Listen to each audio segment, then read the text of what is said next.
Hello friends, welcome back to my YouTube channel Adnan knowledge hub. दोस्तों, पूरे देश में फार्मर्स प्रोटेस्ट कर रहे हैं, किसान विरोध प्रदर्शन कर रहे हैं केंद्र सरकार द्वारा लाए गए 3 कृषि कानूनों का।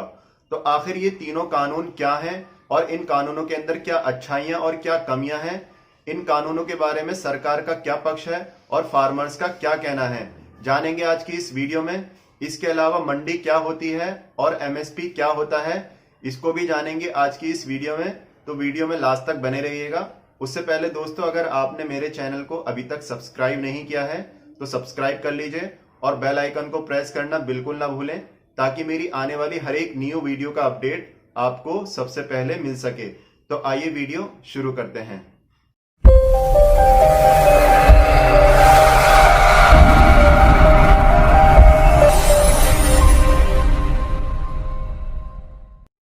दोस्तों, सबसे पहला एग्रीकल्चरल एक्ट है the farmers produce trade and commerce promotion and facilitation act 2020।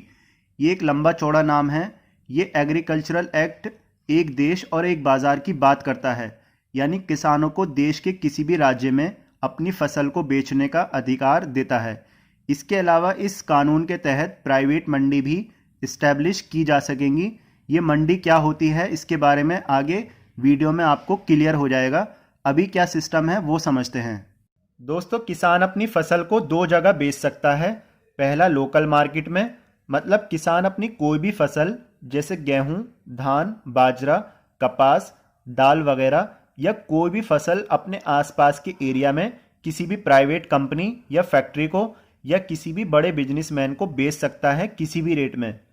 दूसरा, किसान अपनी फसल को सरकारी मंडी में भी बेच सकता है, जिसको इंग्लिश में एपीएमसी यानी एग्रीकल्चरल प्रोड्यूस मार्केट कमेटी बोला जाता है, जिस पर देश की राज्य सरकारों का अपना अपना कंट्रोल होता है। मतलब इन मंडियों में किसी भी फसल को राज्य सरकार द्वारा तय किए गए दामों में किसानों से खरीदा जाता है। इसी कीमत को बोलते हैं एमएसपी यानी मिनिमम सपोर्ट प्राइस। यानी ये वो मिनिमम प्राइस है जिसमें सरकार किसान की लागत जो वो किसी भी फसल को उगाने में खर्च करता है के साथ साथ किसान को देने के लिए कुछ प्रॉफिट को भी जोड़ती है। इन शॉर्ट हम कह सकते हैं एमएसपी इक्वल होता है farmers investment plus profit given to the farmers. अब ये कानून सुनने में तो बहुत अच्छा लग रहा है दोस्तों कि किसान को आज़ादी मिल गई कि वो कहीं भी अपनी फसल को किसी भी राज्य में बेच सकता है, अगर उसको एमएसपी यानी सरकार द्वारा तय की गई कीमत से ज़्यादा कीमत मंडी के बाहर मिलती है। तो फिर इस कानून का इतना ज़्यादा विरोध क्यों हो रहा है? दोस्तों, इसमें फार्मर्स का कहना यह है कि इस कानून से सरकारी मंडियों का जो सिस्टम है वो ख़त्म हो जाएगा, क्योंकि मंडी में जो मिडिल मैन होते हैं, जिनको हम आड़तिया या बिचौलिया बोलते हैं, वो फार्मर से कोई भी फसल खरीदते हैं और आगे बड़े बड़े रिटेलर्स और ट्रेडर्स को बेचते हैं। तो ये जो खरीद फरोख्त होती है मंडियों में, इस पर लगने वाला 3 से 4% का टैक्स सरकार को जाता है, जिससे सरकार की इनकम होती है। अब अगर किसान अपनी फसल को इन मंडियों के बाहर बेचेगा तो इस कंडीशन में सरकार को इन मंडियों से कोई भी टैक्स नहीं आएगा। तो सरकार आने वाले समय में इन मंडियों को ख़त्म कर सकती है। अब अगर ये कृषि मंडियां ही ख़त्म हो गई, बंद हो गई, तो फिर किसानों का शोषण शुरू हो जाएगा। यानी किसान को अपनी फसल का दाम बाजार में औने के पौने मिलेगा, जैसा 1950 से पहले होता था। इसी शोषण को रोकने के लिए एपीएमसी एक्ट 1950 बना था, जिसके तहत पूरे देश भर में इन सरकारी मंडियों को खोला गया था। अब हमारे प्राइम मिनिस्टर मोदी जी बोल रहे हैं कि इन मंडियों को ख़त्म नहीं किया जाएगा, ये मंडियां ख़त्म नहीं होंगी, एमएसपी था, है और रहेगा। लेकिन दोस्तों, इसकी कोई गारंटी नहीं है, एमएसपी की कोई गारंटी नहीं है। ऐसा कोई भी कानून नहीं है जिसमें यह प्रावधान हो कि अगर कोई भी बाजार में एमएसपी से कम कीमत पर किसान की कोई भी फसल लेगा तो उसके ऊपर कानूनी कार्रवाई होगी, उसको सज़ा होगी, जेल होगी। तो इसलिए किसानों को डर यह है कि अगर ये मंडियां बंद हो गई तो वो लोकल मार्केट में पूरी तरह से प्राइवेट ट्रेडर्स के हवाले हो जाएंगे, जो अपनी मनमर्जी से अपने दामों में किसान से उनकी फसल खरीदेंगे। और वैसे भी दोस्तों, अभी सिर्फ देश के अंदर 6% किसानों को ही एमएसपी का दाम मिल पाता है, और ये 2015 की रिपोर्ट थी शांता कुमार कमेटी की।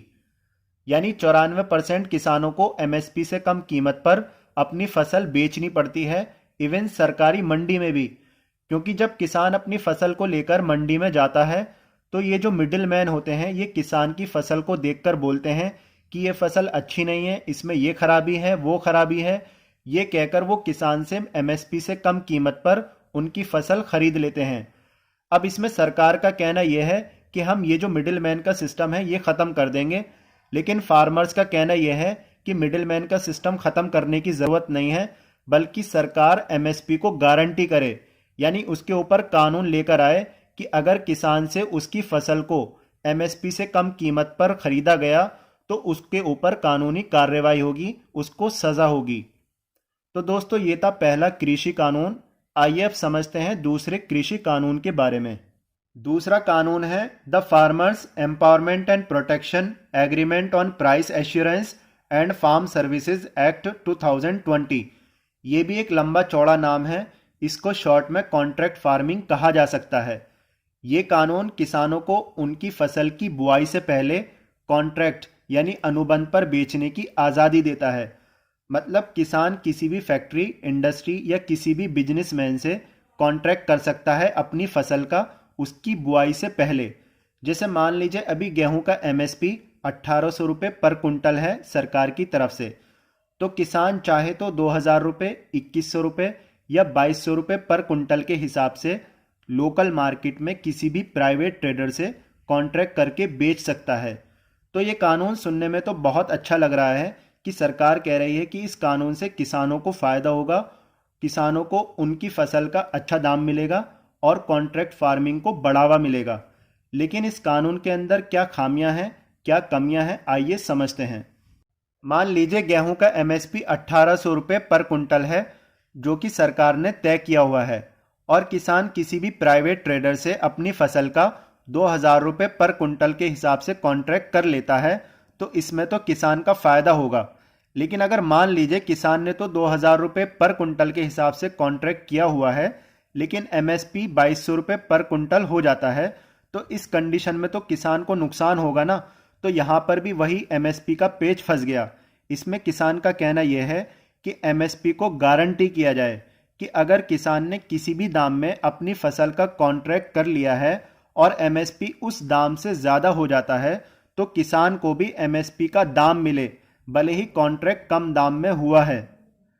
तो ये था दूसरा कानून जिस पर फार्मर्स का ऑब्जेक्शन है। आइए अब समझते हैं तीसरे कृषि कानून के बारे में। तीसरा कानून जो केंद्र सरकार द्वारा लाया गया है वो है इसेंशियल कमोडिटीज़ अमेंडमेंट एक्ट 2020। दोस्तों ये जो कानून है ये कोई नया कानून नहीं है, बल्कि एक संशोधित कानून है, यानी इसमें अमेंडमेंट किया गया है, सुधार किया गया है। एक्चुअल में ये कानून 1955 में लाया गया था, क्योंकि पहले जो बड़े व्यापारी और ज़मींदार लोग होते थे वो इसेंशियल कमोडिटीज़ यानी आवश्यक वस्तुओं जैसे गेहूँ, चावल, बाजरा, प्याज, आलू वगैरह को अपने गोदामों में स्टॉक कर लिया करते थे, यानी जमा कर लिया करते थे। और जब मार्केट में इन वस्तुओं की कमी आ जाती थी तो महंगी कीमत पर इन चीज़ों को बेचा करते थे।